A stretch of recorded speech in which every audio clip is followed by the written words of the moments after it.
우리는 하나님의 나라 이스라엘 백성들이 포로지에서 돌아와서 성전을 재건해가는 그 역사들을 살펴보고 있습니다. 성전의 기초가 놓여졌습니다. 70년의 포로 생활을 마치고 돌아온 그들의 첫 번째 이슈는 바로 성전 건축이었습니다.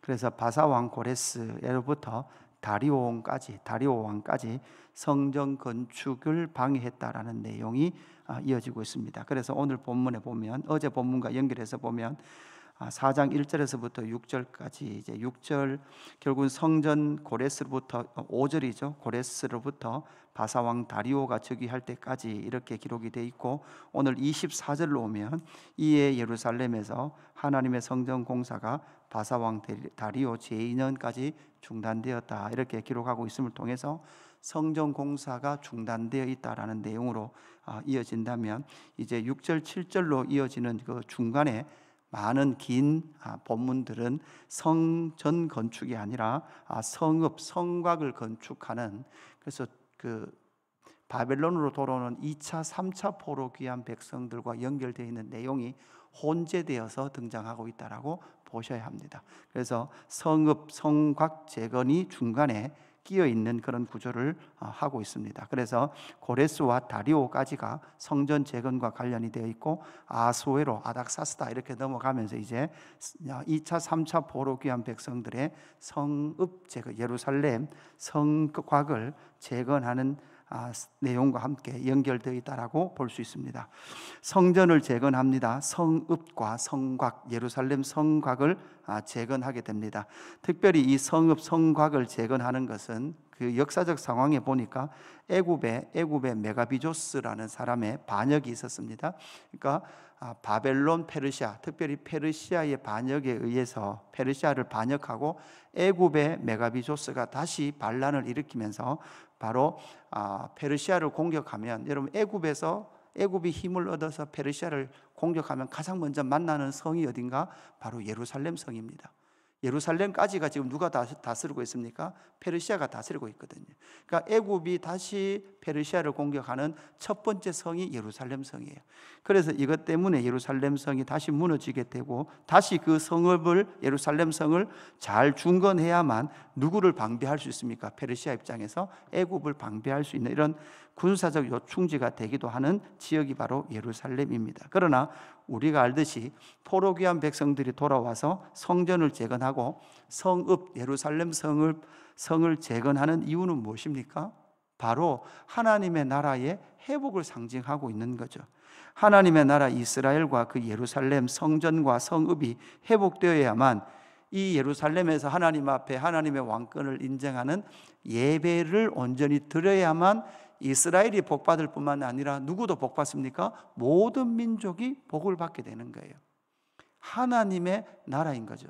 하나님의 나라 이스라엘이 70년 동안 이스라엘 백성들의 범죄로 말미암아 그 땅이 안식을 취했습니다. 하나님의 때가 되어서 그들이 돌아와서 성전을 재건하고 성읍을 재건해서 다시금 하나님의 그 통치를 회복하는 것만이 온 민족이, 온 세상이 뭐 하는 길입니까? 복받는 길이고, 이렇게 될 때 그들이 제사장 나라의 역할을 감당하게 되는 거죠. 그것을 위해서 그들은 성전을 재건하고 성읍을, 성곽을 재건하고 있는데, 그럼에도 불구하고 세상 나라는 이 이스라엘의 회복을 어떻게 받아들이고 있느냐라는 것을 우리는 살펴보아야 합니다. 하나님의 나라가 회복되고 하나님의 통치가 회복되어야만 모든 민족이 복을 받는데, 이 하나님의 나라의 회복의 여정인 성전과 성읍, 예루살렘 성읍의 재건을 세상 나라는 어떻게 받아들이고 있는가? 제국은 어떻게 받아들이고 있는가? 첫 번째는 이스라엘의 회복을 반역으로 이해하고 있다라고 본문은 기록을 하고 있습니다. 그래서 오늘 12절 말씀에 보니까 이렇게 말합니다. 왕에게 아뢰나이다. 당신에게서 우리에게 올라온 유다 사람들이 예루살렘에 이르러 이 패역하고 악한 성읍을 건축하는데, 이 패역하고 악한 성읍이라는 것은 결국은 반역하는 성읍이다라고 그렇게 말할 수 있습니다. 그래서 15절 말씀에도 보니까 왕은 조상들의 사기를 살펴보면서 그 사기에서 이 성읍은 패역한 성읍이라, 예로부터 그 성읍 중에 항상 반역하는 일을 행하여 왕들과 각도의 손해가 된 것을 보시고 이렇게 기록을 하고 있습니다. 그래서 바로 이 이스라엘의 회복을 무엇으로 보느냐? 제국을 향한 반역으로 보고 있다라고 말씀하고 있는 거죠. 하나님의 나라 이스라엘의 회복은 결국은 모든 민족이 복을 얻고 하나님의 왕권을 인정하며 하나님께로 돌아올 수 있는 길인데도 불구하고 그들은 이스라엘의 회복을 제국을 향한 반역으로 이해하고 있다라는 것을 보고 있는 거죠. 이 이스라엘의 나라가 민족적 이스라엘을, 여러분, 이것 단지 세상 나라와 동일한 힘 있는 한 민족의 국가를 세우는 것이 아니라 이 이스라엘의 회복은 무엇이었습니까? 하나님의 나라의 회복이었거든요. 이 하나님의 나라가 다시금 회복되어야만 여러분 이 이스라엘을 통해서 누가 오게 됩니까? 예수 그리스도가 오시게 되거든요. 이 성전과 성읍의 그 모든 실체는 바로 예수 그리스도이시라는 것을 우리는 너무나 잘 알고 있습니다. 이뿐만 아니라 이 시대 지금 교회도 마찬가지죠. 여러분, 교회가 회복되고 교회가 복음이 전하여지고 복음의 온전함이 실현되는 그러한 상황, 여러분 어떤 나라와 어떤 민족이든 간에 복음이 전하여지는 곳마다 일어났던 일이 무엇이었습니까? 결국 여러분 이 복음을, 예수 그리스도를 민족의 반역자처럼 그렇게 여겼던 것이 복음이 전해졌던 나라들마다 일어났던 일이었죠. 한국에도 복음이 전해졌을 때 여러분 무슨 일이 있었습니까? 제사 지내지 않는다는 이유로 어떻게 했습니까? 교회를, 복음을 결국은 조상들을 반역하는 그러한 기독교, 그러한 복음으로 받아들여졌다라는 것이죠. 결국 하나님의 나라 이스라엘의 회복을 반역으로 이해하고 있다라고 그렇게 보고 있습니다. 두 번째, 그들은 어떻게 이스라엘의 회복을 보고 있습니까? 이스라엘의 회복을 손해로 여겨지고 있다, 손해 당하는 것으로 여겨지고 있다라고 말하고 있습니다.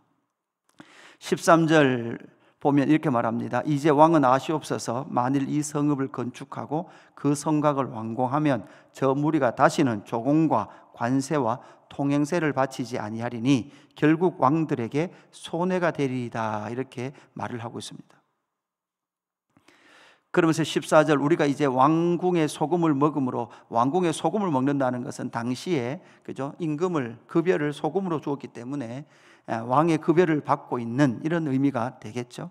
왕이 수치당함을 참아보지 못하여 사람을 보내어 왕에게 아뢰오니, 이렇게 말을 하고 있습니다.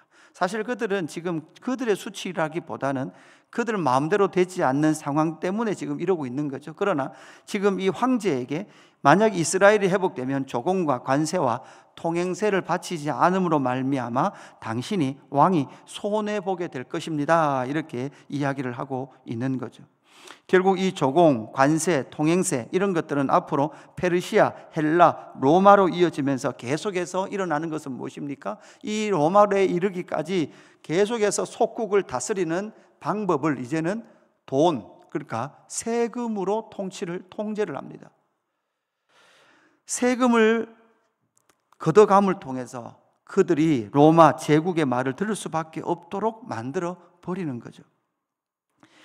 그 중에서 이스라엘이 회복된다면 그들에게, 황제에게 손해가 된다라고 말하고 있는 것이죠.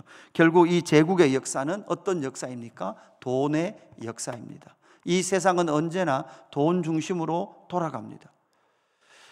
결국은 돈을 손해보고는 결코 누구도 견딜 수 없는 그러한 상황 가운데 들어가게 될 겁니다. 22절 말씀에 보니까 너희는 삼가서 이 일을 게으르게 말라, 어찌하여 화를 다하여 왕들에게 손해가 되게 하랴 하였더라, 이렇게 말을 하고 있는 거죠. 이 세상은, 이 제국은 절대 손해를 보고 견디지 못하는 거예요. 이스라엘의 회복을 손해로 보는 거예요. 하나님의 나라의 회복을 그들의 경제적 손해로 인식하고 있더라라는 거죠. 이것은 아주 중요합니다. 결국 세상의 제국은 돈이라는 것을 부여잡고 살아가는 것이 세상의 제국입니다. 하나님의 나라는 그 속에서 세워져서 이제는 돈이 아니라 하나님의 왕권을 인정하는 그러한 하나님의 나라가 세워져야 되는 거죠. 하나님의 나라 백성들은 돈이 필요합니다. 그러나 돈이 주인이 아닌 것이죠. 이 땅에 지금도 마찬가지입니다. 이 세상은 교회를 보면 여러분, 교회만큼 비생산적인 조직이 없습니다. 여러분, 교회는 모여서 무슨 어떤 경제적 이익을 도모하는 단체가 아니죠. 그래서 교회는 언제나 보기에 세상이 보기에는 소비하는 단체 같고 세상에 별로 도움이 되지 않는 것 같다는 거예요. 이것이 바로 세상이 하나님의 나라 이스라엘을 이해하는 방식이더라고요. 그래서 그리스도인들이 가면 별로 손해를 끼치지도 않았는데도 불구하고, 사실 여러분 그리스도인들이 세상에 보면 그리스도인들은 별로 어떻다고 여깁니까? 손해 안 보고 깍쟁이처럼 그렇게 많이 인식을 하더라고요. 사실 그러나 엄밀히 따지고 보면 그들이 먹는 술도 안 뺏어 먹었어요. 그죠? 그들의 술도 안 뺏어 먹고 별로 그들의 담배도 안 뺏어 피웠어요. 그런데도 늘 그렇게 생각을 하는 거죠. 그래서 우리는 어떻게 보면 이 땅에서 손해보는 일에 너무 힘들어하지 말아야 합니다. 손해볼 수도 있습니다. 그 손해보는 것에 너무 억울해하지 않고 하나님의 나라를 살아갈 때 바로 그 하나님의 나라가 이 땅 가운데 회복되어져 간다라는 것을 우리는 기억을 해야 되는 거죠. 세 번째, 이스라엘의 회복을 그들은 어떻게 봅니까? 그들은 이스라엘의 영지를 자기 것으로 이해를 하고 있다라는 거죠. 16절 말씀을 보면 이렇게 말합니다. 이제 감히 왕에게 아뢰오니 이 성읍이 중건되어 성곽이 준공되면 이로 말미암아 왕의 강 건너편 영지가 없어지리이다, 이렇게 말하고 있죠. 그래서 사실 제국의 황제의 땅으로 이해를 하고 있는 거예요. 사실 이 이스라엘 땅은 제국의 황제의 땅이 아니죠. 여러분, 하나님께서 아브라함과 약속하셔서 하나님께서 주시겠다고 약속하셨던 땅이 바로 이 가나안 땅입니다. 이 가나안 땅은 결국은 하나님께서 그 백성들에게 주었으나 구약 이스라엘 백성들이 그 약속의 땅에서 하나님의 뜻을 이루지 못함으로 말미암아 그 땅이 70년 동안 토해내 바벨론으로 그의 백성들을 옮겨 놓았고, 하나님의 때가 찼을 때 이제 어떻게 됩니까? 하나님의 땅으로 돌아오는 거예요. 하나님께서 약속하신 땅으로 돌아오는 건데, 그것을 그들은 어떻게 이해하느냐? 바로 자기들의 영지, 자기들의 황제의 땅으로 이해하고 있더라라는 것이죠. 하나님께서 구별하여 놓은 하나님의 땅, 사실 그 바벨론도 페르시아도 헬라도 로마도 그 점령했던 그 모든 땅은 사실은 어떤 땅입니까? 사실 하나님이 주신 땅이에요. 그들이 단지 칼로 폭력으로 뭐했던 거예요? 그 땅을 차지했을 뿐이에요. 특별히 하나님께서 구별해 놓은 이 가나안 땅은 바로 하나님께서 이스라엘 하나님의 나라의 영광을 실현하시기 위하여서 구별해 놓은 땅임에도 불구하고 그들은 그 땅을 어떤 땅이라고 생각합니까? 자기들 땅이라고 생각을 하는 거죠. 그러나 우리는 분명히 해야 합니다. 하나님의 나라, 그 하나님의 나라는 하나님이 다스리는 것이고 하나님의 소유가 된 땅입니다. 바로 하나님께서 통치하셔서 그 통치의 영광을 열방 가운데 보이시고 그 열방이 복을 받게 하도록 하시도록 하나님의 소유로 삼아 놓으신 것이 바로 가나안 땅이라는 것이죠. 이것은 무엇을 말씀하고 있습니까? 결국은 하나님의 백성된 우리의 삶의 주인은 누굽니까? 우리를 다스리는 바로 하나님의 땅인 우리는 누구의 통치를 받습니까? 바로 하나님의 통치를 담아내는 하나님의 백성이다라는 것을 우리에게 말씀해 주고 있는 것이죠. 하나님께서 결국은 그 땅 가운데 그리스도를 오게 하시고 그리스도를 통하여 하나님의 나라를 이 땅 가운데 오게 하셨던 하나님의 영광을 우리는 분명히 기억을 하고 있는 겁니다.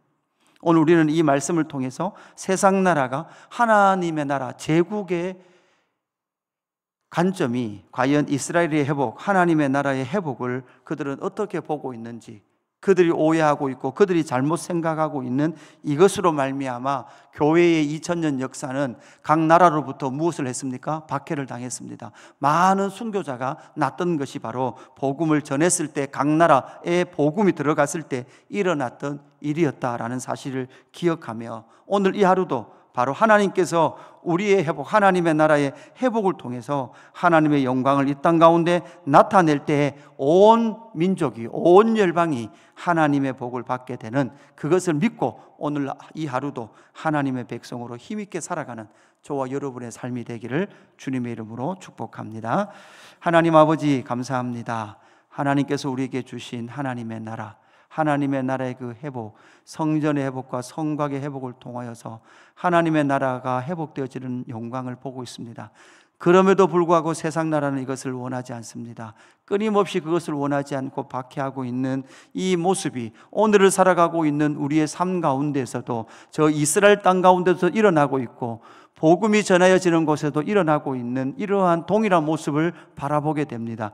하나님, 그럼에도 불구하고 하나님의 나라는 무너지지 않습니다.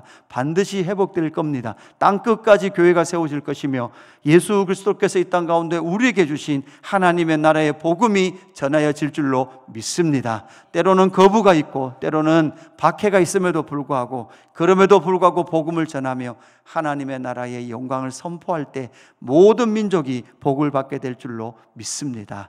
이 믿음 가지고 오늘 이 하루도 힘있게 살아가는 하나님의 나라 백성들 되게 하여 주옵소서. 감사함을 드리며 구주 예수 그리스도 이름으로 기도드리옵나이다. 아멘.